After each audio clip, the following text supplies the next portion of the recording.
We woke up around 6 a.m. to get ready and drove the 45 minutes to BRYCE Canyon from our Airbnb.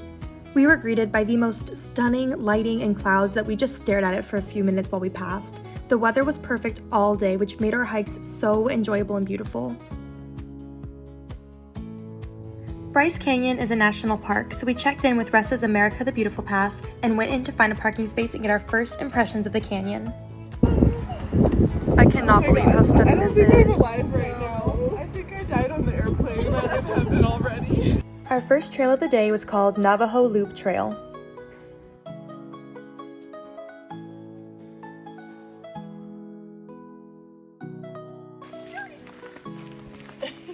You coming? There were so many cliffs with the coolest views that also made for perfect pictures. And yes, this whole trip was for the beautiful Emalyn's bachelorette party. Bachelorette! I think this first trail was actually my favorite because it took us down and into the canyon where we got to see the structures called hoodoos up close and really take in their size and color. I think I'm gonna cry. Guys, this orange was so vibrant. We were all shocked at how saturated the colors were. We just wanted to sit and stare at them forever, and I just cannot believe that I had never heard of this park before. After exploring the base of the canyon for a little bit, it actually led us into more open, flat land with some trees where we got to observe the structures from a little bit of a distance.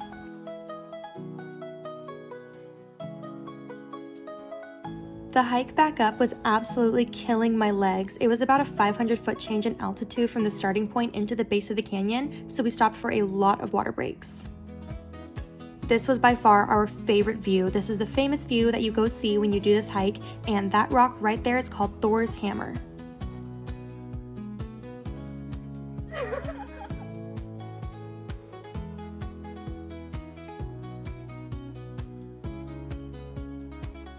The second trail we went on was called Inspiration Point, and it took us around the rim of the canyon instead of down into it, and every turn gave us a different view of the hoodoos.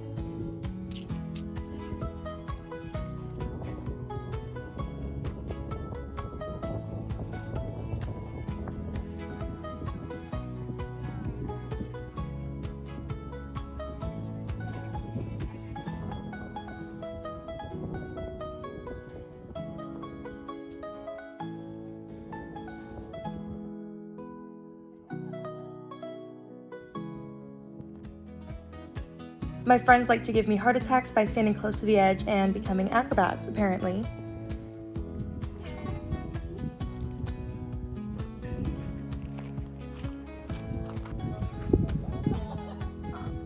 Okay, oh my gosh.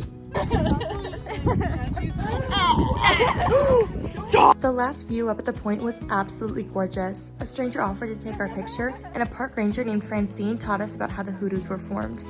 I know it might be hard to hear, so she told us about how the land would freeze and become covered in ice, and then during the day when the ice melted, the water would run off and it caused some of the rocks to collapse. And when the ice expanded, it also caused some of the rocks to pop out and create the little windows in the towers. These were also called hoodoos because the native people who lived here believed the towers to be ancient people who had been turned to stone by a trickster coyote. They would tell these stories in the winter and then work to provide food and other resources in the summer. Thank you, Francine.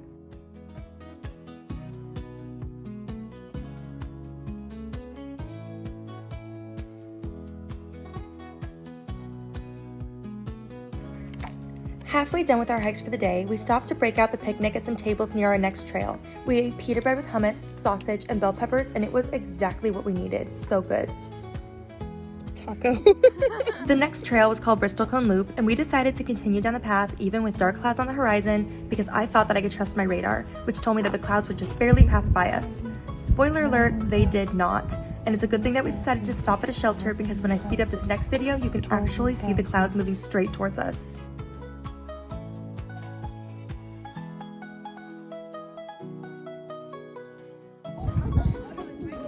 Oh my gosh, it's already here. Oh, oh.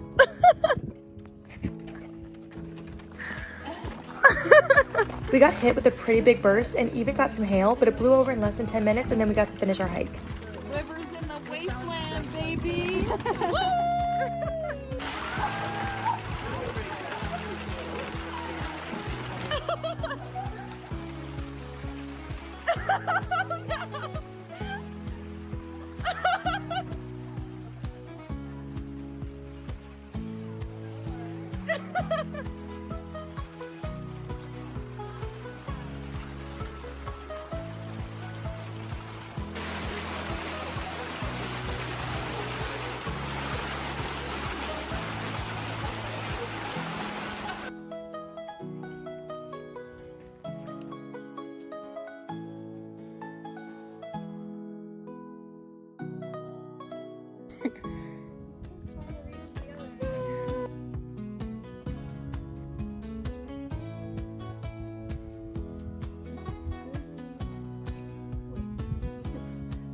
Do I remember? I said, did I ruin it?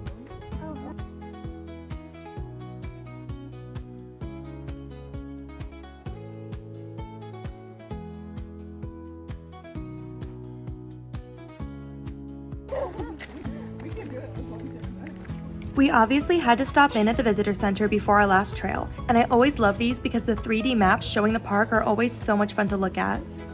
We got to see an aerial perspective of the 2 bigger hikes that we did, which just made us feel more accomplished because we can see how much ground we covered.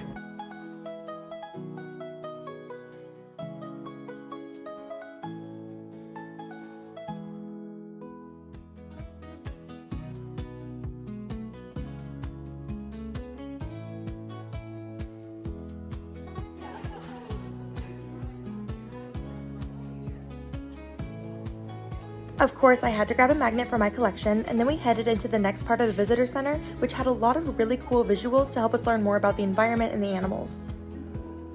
maybe that little bit would be like downtown flag stuff. Or from this place, somebody else is doing.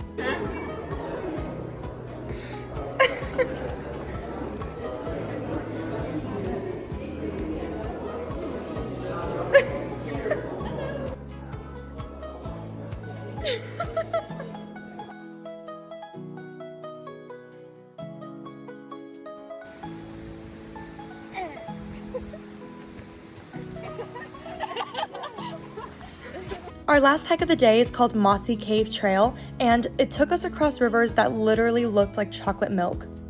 There had been a lot of rain this season, which caused the soft dirt to mix with the water more than usual, but it was still so beautiful, and we got to see 2 waterfalls along with the cave.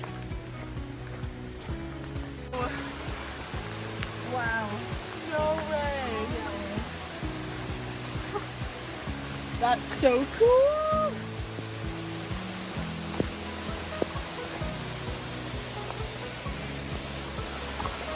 Oh, you can actually go in!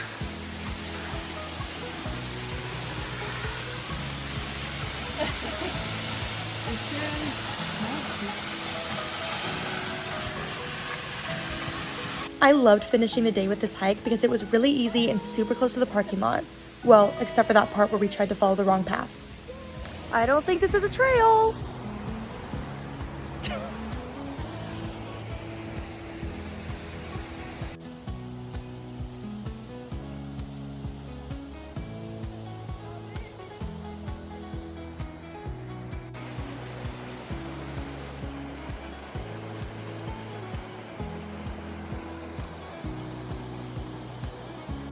We found the right path and it led us directly to the top of the waterfall, but I was way too scared to get that close to the edge.